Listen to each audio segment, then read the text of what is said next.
मैं धर्म भूमि कर्म भूमि कृष्णा की जन्म भूमि विश्व में पहचान रखता हूँ।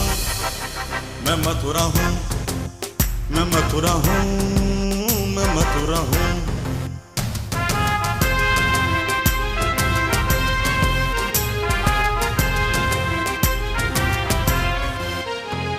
मैं प्रेम हूँ, मैं आस हूँ, मैं श्रद्धा का सैलाब हूँ, हर एक दिल में वास करता हूँ। मैं मथुरा हूँ, मैं मथुरा हूँ, मैं मथुरा हूँ।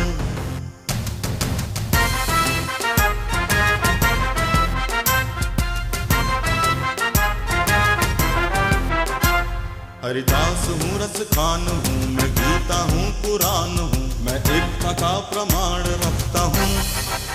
मैं मथुरा हूँ, मैं मथुरा हूँ, मैं मथुरा हूँ।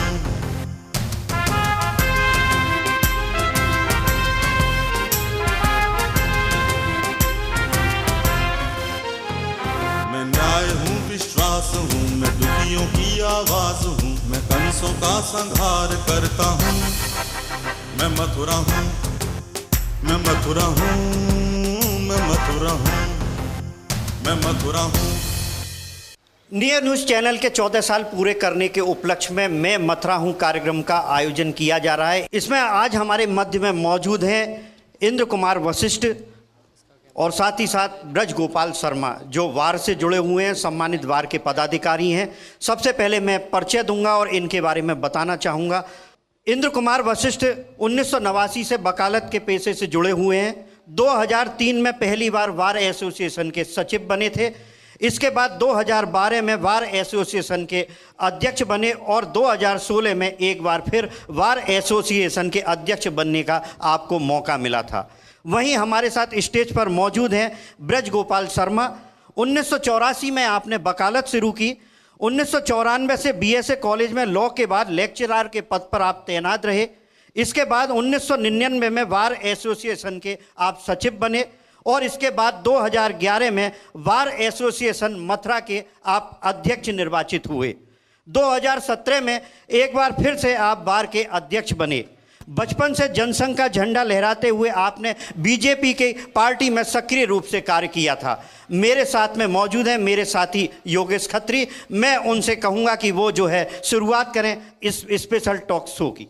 तो डॉक्टर साहब हमारे साथ हैं डॉक्टर ब्रज गोपाल शर्मा और इंद्र कुमार वशिष्ठ, पूर्व अध्यक्ष और वर्तमान बार एसोसिएशन की एक अहम भूमिका रहती है मथुरा जनपद में और एक प्रतिष्ठापूर्ण स्थान प्राप्त है आपको समाज में।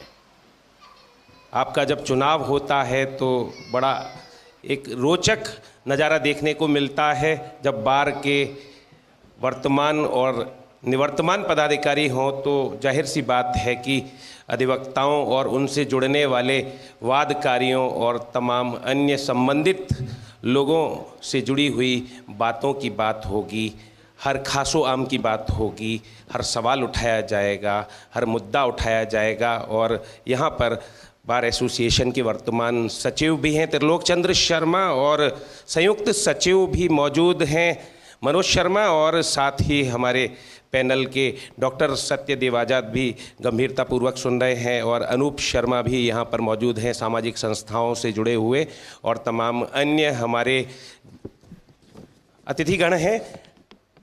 शुरुआत करते हैं आपसे बातचीत की। अध्यक्ष जी, 35 साल से एक मुद्दा चला आ रहा है मथुरा में, खंडपीठ की मांग का। जी, 35 साल से बार एसोसिएशन हर सोमवार को नो वर्क रखती है जी। और कब तक चलेगा ये नो वर्क?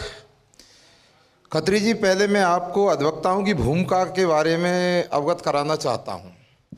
अधिवक्ता की भूमिका समाज के अंदर ये नहीं है कि अपनी रोजी रोटी विधिक व्यवसाय से कमाए, मुवक्किल से पैसा ले, किसी के हित का प्रोटेक्शन करे और अपने परिवार का पालन पोषण करे। इससे थोड़ा सा इतर हटके मैं आपको बताना चाहता हूँ, अधिवक्ता की अहम भूमिका जब से मैंने होश संभाला है तब से, और तब से मैंने पूर्वजों का इतिहास पढ़ा है तब से, भारतीय इस संस्कृति को कायम करने में, कानून व्यवस्था को कायम करने में, यहाँ तक कि इस माहौल में जो आप बैठे हो स्वतंत्रता के में, इसको कायम कराने में अधिवक्ताओं की अहम भूमिका रही है। अधिवक्ता समाज का सचेतक होता है, समाज का एक प्रहरी होता है। हम जो आपने प्रश्न उठाया कि हम हड़ताल पे हैं, तब से मैं 1984 में वकालत में आया, उससे पहले से सोमवार की स्ट्राइक देखता चला आ रहा हूँ। ये हमारे लिए नहीं है, ये मेरे समाज के उन लोगों के लिए है जो समाज में कुचले हुए हैं, गरीब हैं, जिनको न्याय पाने के लिए इलाहाबाद जाने में कठिनाइयाँ होती हैं, और जो न्यायालय के खर्चे जिनमें इजाफा हो जाता है इलाहाबाद जा कर के, उन लोगों की मोनोपोली को तोड़ने के लिए पश्चिमी उत्तर प्रदेश के लोगों ने ये उचित समझा, अधिवक्तागण ने, कि क्यों न खंडपीठ की स्थापना हमारे यहाँ की जाए, जिससे हमारे वादकारियों को निश्चित रूप से सुलभ और सस्ता न्याय मिले। और इसके लिए जसवंत सिंह आयोग भी बनाया गया, उसने अपनी रिपोर्ट भी दी, और रिपोर्ट आगरा में खंडपीठ की स्थापना किए जाने की दी। इसके बावजूद क्यों नहीं हो पाई खंडपीठ की स्थापना? मुझे इस बात को कहने में कोई गुरेज नहीं है, और आप बहुत अच्छी तरह जानते हो मैं अपनी बात को बेबाक कहने के लिए निश्चित रूप से कायम रहता हूँ। ये जो राजनीति है ना, बहुत बुरी चीज़ ही है। जसवंत सिंह आयोग की रिपोर्ट ये थी कि जो माननीय उच्च न्यायालय की बेंच आगरा में स्थापित हो। आगरा में पूर्व में भी पहले हाईकोर्ट की बेंच रह चुकी है।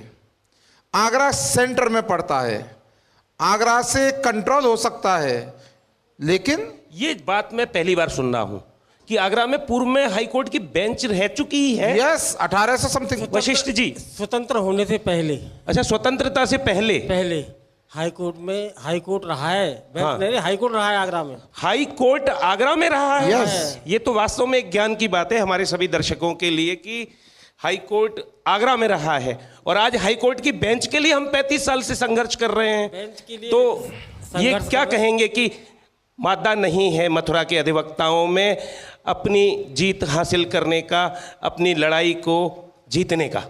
असल में इसमें जो हमारे यहाँ के नेता हैं वो कमज़ोर हैं। पूर्वांचल के नेता बहुत मजबूत हैं, वो अपनी बात को मनवा लेते हैं।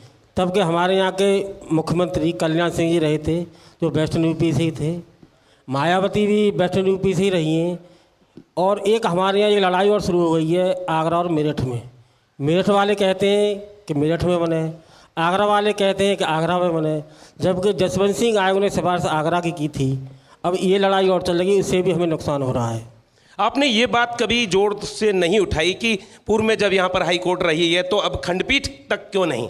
ये बातें हमने उठाई हैं। हमारी लॉ मिनिस्टर थे उस समय, उनसे भी वार्ता हुई थी, उनसे कही थी। जेटली साहब भी से भी वार्ता हमारी 2 साल पहले हुई थी, वो भी सहमत थे। पर वही बात आ जाती है नेतागिरी की, हमारे यहाँ के नेता कमज़ोर पड़ जाते हैं, पूर्वांचल के नेता मजबूत। युवा अधिवक्ता यहाँ पर हैं, मनोज शर्मा हैं, तो आपसे हम मुखातिब हो रहे हैं और ये पूछ रहे हैं कि आप बताइए कि खंडपीठ के न होने से क्या परेशानियां हैं और होने से क्या सहूलियतें होंगी, किस किस को सहूलियत होगी? जी, मैं यहाँ ये जो है क्लियर कर देना चाहता हूँ। यहाँ खंडपीठ ना होने से जो सबसे ज़्यादा नुकसान जो हो रहा है, जैसा कि अध्यक्ष जी ने कहा कि हम लोग अपने लिए नहीं, हम अपने समाज के लोगों के लिए यहाँ पर लड़ रहे हैं। और यहाँ खंडपीठ होने से सबसे ज़्यादा फ़ायदा उन्हीं लोगों को मिलने वाला है। सहूलियत से उन्हें यहाँ पर अपने मुकदमों में पैरवी करने का मौका मिलेगा। अब यहाँ से दूर इलाहाबाद जाने पर उनका अनावश्यक टाइम और ख़र्चा भी ज़्यादा पड़ता है।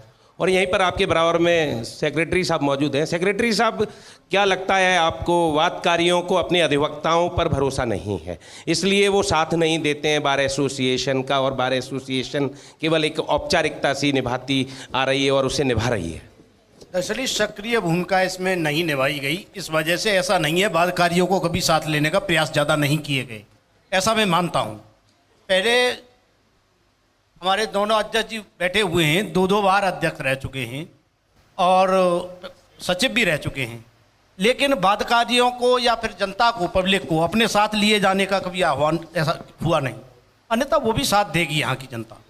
सबसे बड़ी बात एक और होगी, खंडपीठ अगर यहाँ पे बनती है तो हमारा जो जितनी पेंडेंसी है, जितना लंबा हमारा यहाँ पे न्याय नहीं मिल पा रहा है, इसके लिए बराबर हम डेटों के लिए भटक रहे हैं हाई कोर्ट तक लंबा यहाँ से खर्चा करके, वो भी यहाँ हमें तुरंत सुलभ न्याय मिल सकेगा। हम इस एक बिंदु का जो मुख्य बिंदु है बार एसोसिएशन के लिए, इससे अहम बिंदु कोई नहीं हो सकता, और मथुरा के वादकारियों के लिए इससे अहम बिंदु कोई नहीं हो सकता। इसका समाधान चाहते हैं कि ये आप हड़ताल अभी कब तक रखना चाहते हैं? पूर्व अध्यक्ष जी, आपकी क्या राय है कि क्या इसमें कोई परिवर्तन नहीं होना चाहिए? अब असल में हड़ताल से का कोई औचित्य नहीं रहा है। अब हड़ताल तो अब एक सिंबॉलिक वो बन गया है। अब हमारे यहाँ के वकील हैं, वो अपने फायदे के लिए इस हड़ताल को कर रहे हैं। अब इस हड़ताल से हाई कोर्ट की बेंच स्थापना पर कोई असर नहीं है। पहले पूर्व में पूरी जनता ने, मथुरा जिले की जनता ने पूरा सहयोग किया था।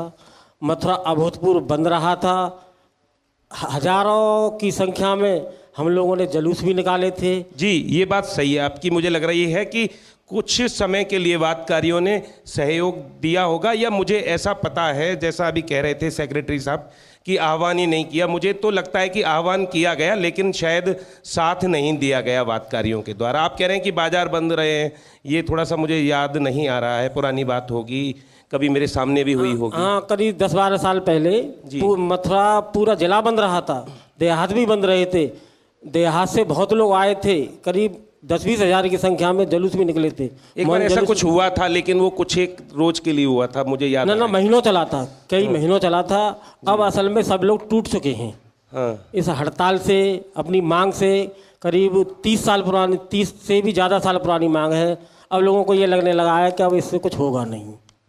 जब तक हमारे नेता जो हैं यहाँ के, यह ताकत नहीं लगाएंगे या प्रदेश नहीं अलग होगा, तब तक मुश्किल ये हाई कोर्ट बेंच की स्थापना हो। दूसरी नेता लोग ताकत लगाएं, और नेताओं पर आपको भरोसा नहीं है। नेता राजनीति करते हैं, ये आप आरोप लगाते हैं। अध्यक्ष जी, नहीं, मैंने ऐसा कहा कि ये जो इस समय सरकार हमारी है, हम ये भी नहीं कह सकते कि स्टेट गवर्नमेंट चाहती है और सेंट्रल गवर्नमेंट को व्यवस्था करनी है, ये करना है, वो करना है। इस मुहिम को हम लोगों ने यह तय किया है थोड़ा। इस समय सरकार हमारी है, ये आपने जो बात उतारी है जी, वो कैसे उतारी है? वो इसलिए क्या बार एसोसिएशन कोई सरकार चलाती है? क्या बार एसोसिएशन कोई पार्टी है? आप बताइए कृपया। बार एसोसिएशन आपने कहा स्टार्टिंग में, या फिर आपको अपना कोई राजनीतिक भविष्य नजर आ रहा है? वो राजनीतिक भविष्य में वकील हो गया, मैं शिक्षक हो गया, मुझे पूर्ण आनंद इसमें आ रहा है। राजनीति से कोई इसका मतलब सरकार नहीं है। आपकी है तो फिर क्यों नहीं हो रही है मांग? मतलब एक मत के लोगों की सरकार है, ऐसा मेरा आशय कहने का ऐसा है। बार एसोसिएशन की कोई सरकार नहीं है, लेकिन बार एसोसिएशन के पदाधिकारी जरूर किसी एक विचारधारा के हैं, ऐसा मेरा मत है। अब मेरा आशय है, इस मुहिम को मैं अपने सभी मेंबरान, सभी सम्मानित लोगों से, सीनियर्स से कंसल्ट करके एक बार पुनः उठाना चाहते हैं हम इसे पुरजोर। और अगर हमें सफलता मिलती है तो ठीक है, अदरवाइज सोमवार की हड़ताल को हम कंटिन्यू नहीं करेंगे आगे। या तो हमको एक बार कर लेना चाहिए, नहीं तो 35 साल से कंटिन्यू करते चले आ रहे हैं, आप कह रहे हैं कि अब नहीं करेंगे? नहीं, अब एक पहली बार ऐसा संयोग बना है कि अब ये नेता लोग जो लुका छुपी का खेल खेलते हैं ना, अब नहीं खेल पाएंगे। अब यूपी में भी आपकी सरकार है भाई, सेंटर में भी आपकी सरकार है, अगर आप हमें देते हैं तो अब दे दीजिए। इनकी तो सरकार है। वशिष्ठ जी, आप बताइए, क्या आपका इनसे इकरार है या इनकार है? मेरा तो इनकार ही है। हाँ, ये भी जब इनके बीजेपी में हैं आप, और बीजेपी के कोई बड़े नेता इनसे कहेंगे आप शांत रहिए, तो ये हो सकता है ये भी शांत हो जाए। हाँ, क्योंकि फिर वो ये हड़ताल को और ख़त्म कराए दे रहे हैं ना। हड़ताल ख़त्म हो जाए तो बढ़िया बात है, हड़ताल ख़त्म हो जाए बढ़िया बात है, हम भी इनका सहयोग करेंगे पूरी तरह से। क्योंकि बाद खंडपीठ नहीं बने तो अच्छी बात है जी। खंडपीठ जरूर बनेगी, निश्चित रूप से बनेगी, और बननी चाहिए। और एक 35 निवेदन साल करता में हूं, तो साहब आपसे बनी नहीं, बनेगी, अब आपने बनेगी। वकालत शुरू की नहीं, उससे पहले से ये मांग चली आ रही है, हड़ताल चली आ रही है। खत्री साहब, इस देश को कभी कोई सोचता था कि इस अंग्रेजों की हुकूमत से आजाद करा लेंगे? कभी आपने सोचा था? इतना ब्रिटिश साम्राज्य था, इस देश को आजादी मिली नहीं देश मिलती आजाद हुआ। आजादी अगर संघर्ष नहीं किया जाता। अगर वकील नहीं होते तो आजादी नहीं मिलती। चलिए मैं बीच में वकील बात को समाज थोड़ा का प्रहरी रोकूंगा है। और आपसे पूछूंगा, कहीं ना कहीं सोमवार की जो ये हड़ताल है ये खत्म हो जाएगी तो निश्चित जो है वादकारियों को भी कहीं ना कहीं लाभ मिलेगा, क्या कहेंगे इसको लेकर? वादकारियों को लाभ के लिए ही तो हम हड़ताल रखे हुए हैं कि हमारी मांग जायज है और कंटिन्यू रहे। और बहुत सुंदर बात आपने कही, वादकारियों के लाभ के लिए ही, उनके हितों के लिए ही आप इस हड़ताल को जो है जारी रखे हुए हैं।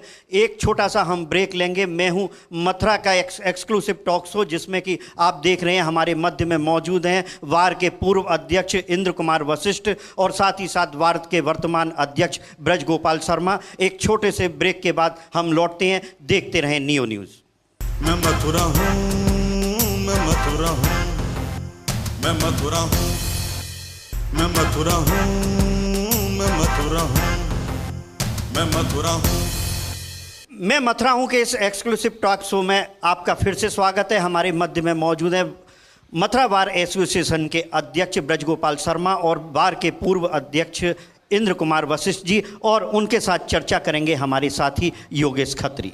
अध्यक्ष जी, बार एसोसिएशन को एक प्रतिष्ठापूर्ण दर्जा प्राप्त है जी, और इसके बावजूद बहुत सारी बातें ऐसी होती हैं जो नहीं होनी चाहिए जी नहीं। और कुछ बातें ऐसी होती हैं लगता है हमें नहीं कहनी चाहिए, कभी नहीं होती हैं। आप ये कहेंगे। और देखा गया है बताइए। कि अब बार के जो पदाधिकारी होते हैं जी, वो भी अपने आप को किसी नेता से कम नहीं समझते हैं और वे बात करते हैं लंबी चौड़ी चौड़ी। जैसे आमतौर पर आज कोई भी चुनाव हो, चाहे वो लोकसभा का हो या विधानसभा का हो, तो उसमें जो चुनाव लड़ने वाले लोग होंगे वो ये जरूर कहेंगे कि हम यमुना प्रदूषण मुक्त कराएंगे, है ना।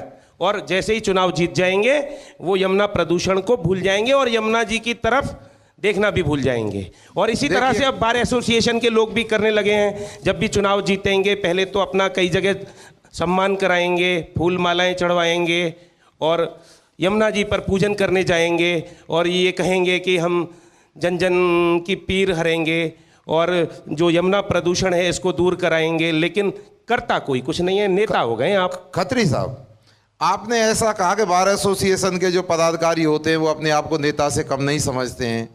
मैंने आपसे अभी अभी निवेदन किया था, इस देश में नेता बहुत हुए। जिन वकीलों की वजह से हमें नेतृत्व मिल रहा है, उन वकीलों के पूर्वज वकीलों ने इस देश की आज़ादी में योगदान दिया।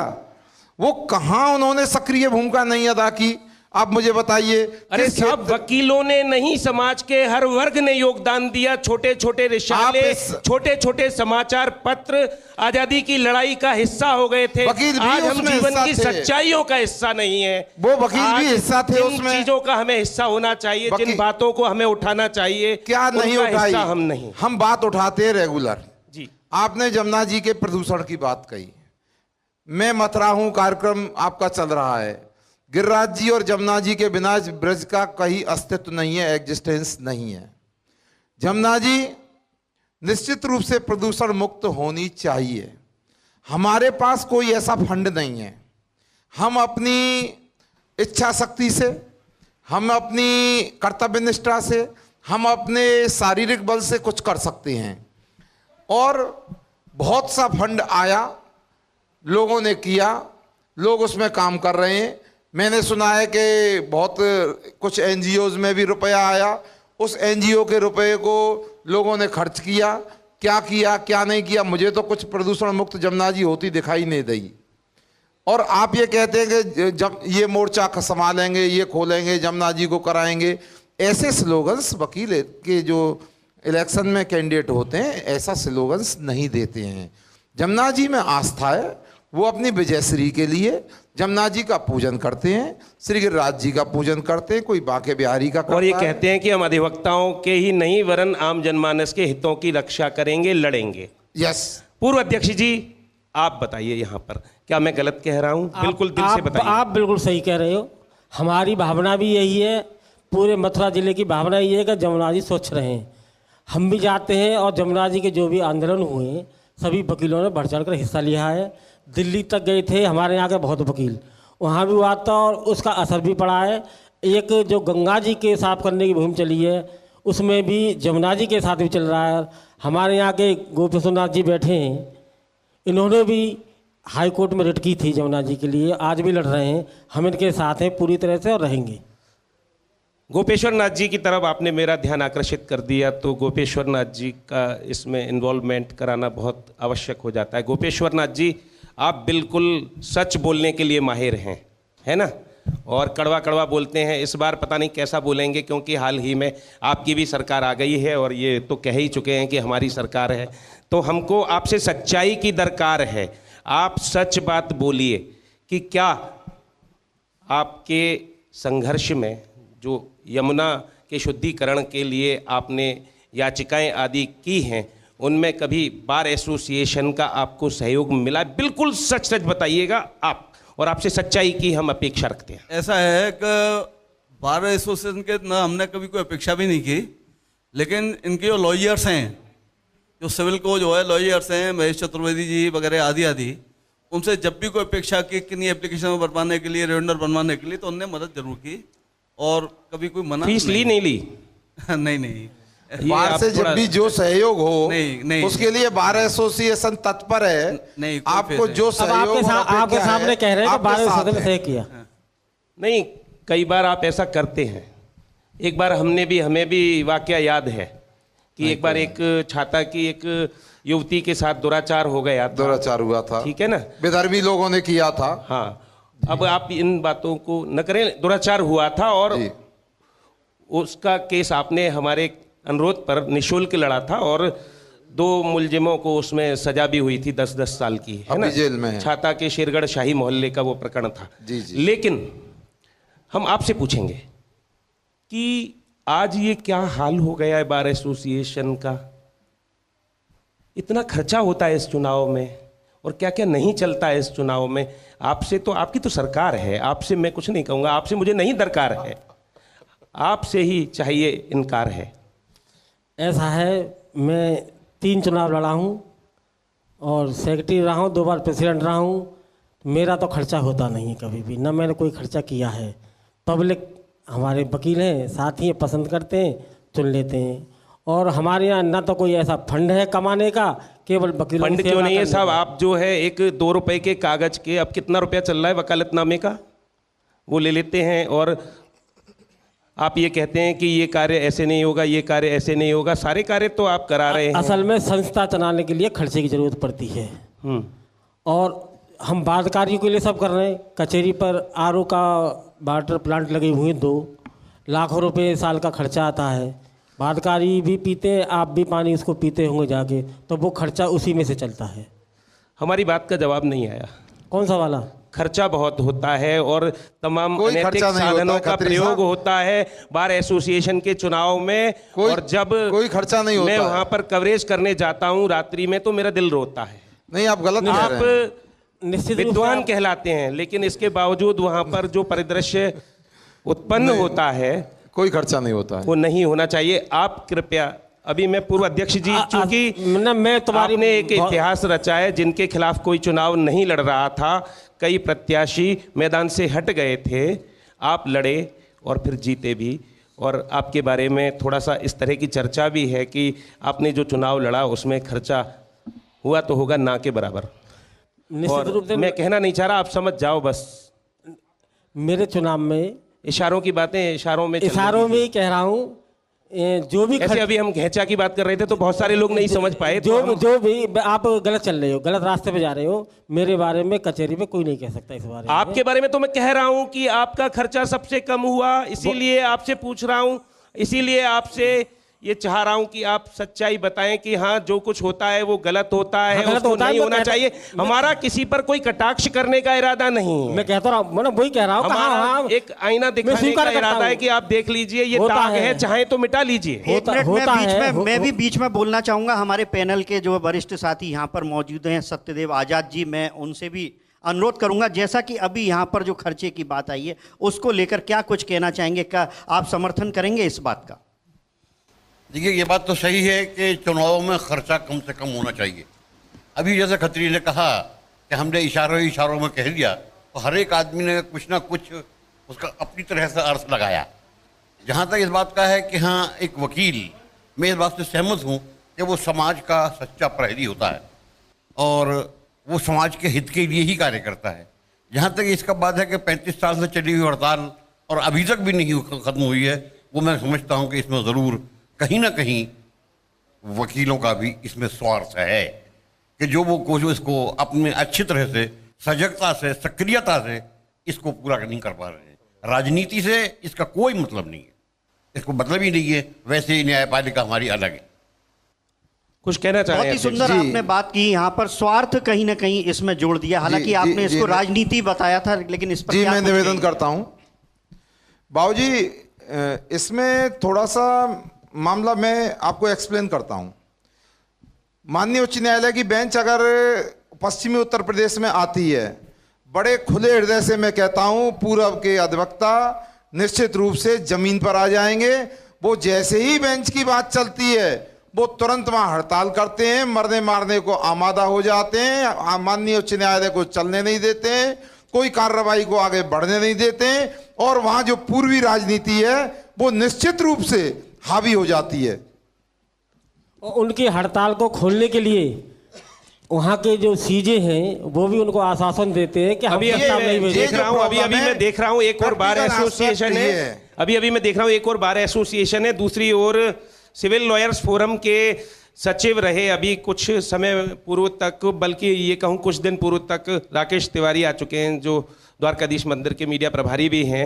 और सिविल लॉयर्स फोरम के जब प्रोग्राम में हम जाते हैं जी तो बड़ी सादगी पाते हैं और आपके अधिवक्ता बहुत हो हल्ला मचाते हैं। और मैं कहता था आपसे वर्ष 2011 में जब आप बने थे अध्यक्ष कि आपका ये जो हॉल है इसमें आप हमको बुला तो लेते हैं लेकिन बैठने को कुर्सियां भी उपलब्ध नहीं कराते हैं, और आप जहां कहीं जाते हैं वहां अपना भरपूर सम्मान चाहते हैं। इसके बाद भी मैंने उसे चौड़ा कराया, आपने चौड़ा कराया, लेकिन कुर्सियों की उसका व्यवस्था भी परिणाम की। क्या आया? आज भी आपके सीनियर एडवोकेट्स कई बार देखता हूं मैं खड़े रहते हैं, खत्री हमको जी, भी खड़ा रहना पड़ता इस है। ऑडिटोरियम में भी मेरा जो परिवार है वो इस ऑडिटोरियम में भी नहीं आ सकता है। मैं क्या करूं, परिवार बढ़ता चला जा रहा है, परिवार को मैं कंट्रोल, परिवार नियोजन नहीं कर परिवार सकता। को कौन बढ़ा रहा है आप बताइए? परिवार को सभी लोग बढ़ा रहे हैं।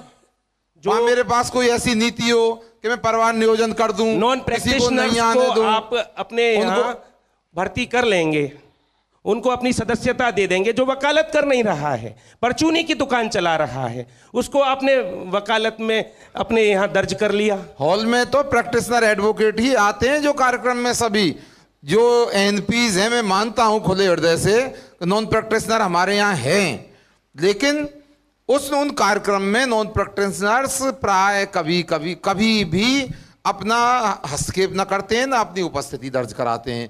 मेरे जो परिवार है वो वहां का प्रैक्टिशनर से आप तो देखिए बचाव की मुद्रा में रहेंगे, जो सत्ता पक्ष होता है वो बचाव नहीं, आपने सिविल फोरम वाली बात कही, उसका जवाब हम और दे यहाँ देता पर हूं। पूर्व अभी सिविल लॉयर्स फोरम की बात हम राकेश तिवारी जी से चलिए अब करेंगे। राकेश तिवारी जी के पास हम चलते हैं सीधे। राकेश जी, आप भी इस पर जवाब दें। देखिए, जहाँ तक मैं अध्यक्ष जी की बात से सहमत हूँ कि परिवार वास्तव में बड़ा है और उस परिवार में बैठने की जो व्यवस्था है उसको अगर ये व्यवस्थित और उसमें प्रयास करें तो ऐसा नहीं है, निश्चित रूप से डेकोरम इनके यहाँ भी व्यवस्थित हो सकता है। सिविल लॉयर फोरम में एक संख्या निश्चित है और उस संख्या में सिविल फोरम कोई अलग संस्था नहीं है, नहीं है, अलग संस्था नहीं है, ये आप कहेंगे अलग ही संस्था है सर। नहीं, बिल्कुल नहीं है। आप पूछिए इनसे अलग संस्था है, मन को रखने के लिए आप पूछिए नहीं से संस्था अलग है, तिवारी से पूछिए, बताइए। सिविल लॉयर्स अलग संस्था है या नहीं है? आपकी मदर बॉडी है ये, मैं जानता हूँ। मतलब हमारी मदर बॉडी बार एसोसिएशन ही है, नियम और कानून हमारे चलेंगे, बार एसोसिएशन मथुरा का चलेगा, वो हमारे सभी रेस्पेक्टिव मेंबर्स हैं, वो निश्चित रूप से बार मिसाल एसोसिएशन मथुरा सिविल के बार, बात को मानते सिविल हैं लॉयर्स और फोरम ही प्रस्तुत करती है। भाई आपका छोटा सा परिवार है, आप 50 लोग हैं, आप कैसे भी आकर के बैठ जाइए, कुछ भी कर लीजिए। और यहाँ पर 2000 में हमारे सम्मानित 2000 और 50 में तो बड़ा अंतर होता है साहब। श्याम सिंह अहेरिया जी, आप अधिवक्ताओं के बारे में क्या सोच रखते हैं? आप एक अहम पद पर रह चुके हैं और आपसे हम खुले आपके विचारों की अपेक्षा रखते हैं।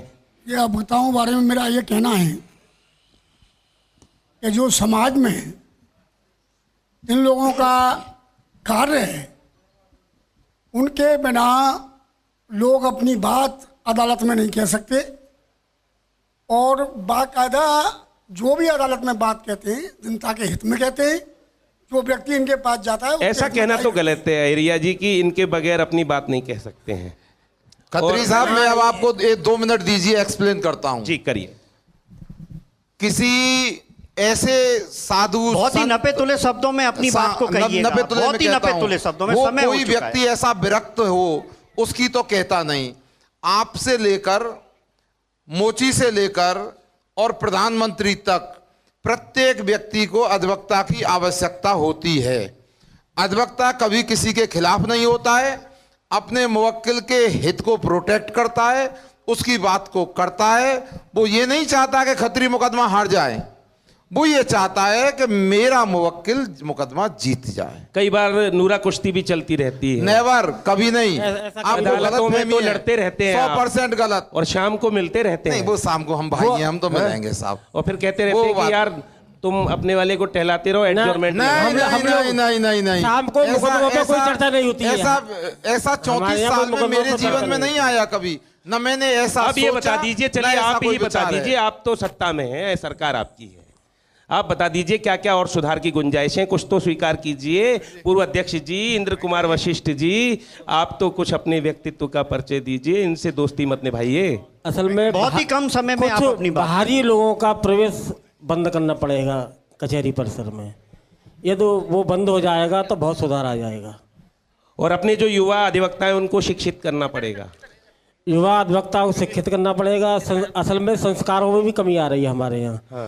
पहले हमारे यहाँ आप जो कह रहे थे ना, सीट नहीं मिलती है, सीनियर अधिवक्ता भी खड़े होते हैं, वो चीज़ असल में अब हम लोग अपने जूनियर अधिवक्ता को चलिए, चर्चाओं का ये दौर निरंतर जारी रहेगा। मैं मथुरा हूं कि इस एक्सक्लूसिव शो में हमारे मध्य में मौजूद रहे मथुरा बार एसोसिएशन के पूर्व अध्यक्ष इंद्र कुमार वशिष्ठ और वर्तमान में अध्यक्ष ब्रज गोपाल एडवोकेट, और उनका साथ दे रहे थे हमारे साथी योगेश खत्री। निश्चित जो है इसी प्रकार से बार का जो कार्य है अपनी ईमानदारी और निष्ठा से करना और बातकारियों की समस्याओं को उठाना, निश्चित जो अपने पर कायम रहेंगे। हम एक बार फिर से अपने दर्शकों से इजाजत लेते हैं। देखते रहें नियो न्यूज़। मैं धर्म भूमि कर्म भूमि कृष्णा की जन्म भूमि विश्व में पहचान रखता हूँ। मैं मथुरा हूँ, मैं मथुरा हूँ, मैं मथुरा हूँ।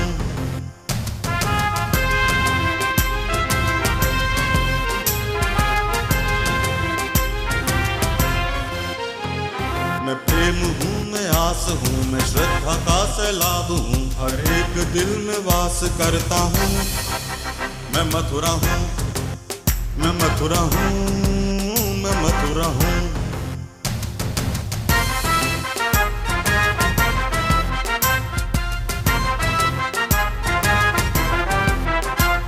हरिदास हूँ, रस खान हूँ, मैं गीता हूँ, पुराण हूँ, मैं एकता का प्रमाण रखता हूँ।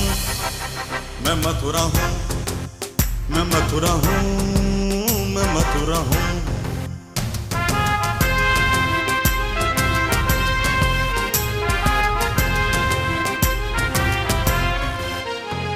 मैं न्याय हूँ, विश्वास हूँ, मैं दुखियों की आवाज हूँ, मैं कंसों का संहार करता हूँ। मैं मथुरा हूँ, मैं मथुरा हूँ, मैं मथुरा हूँ, मैं मथुरा हूँ।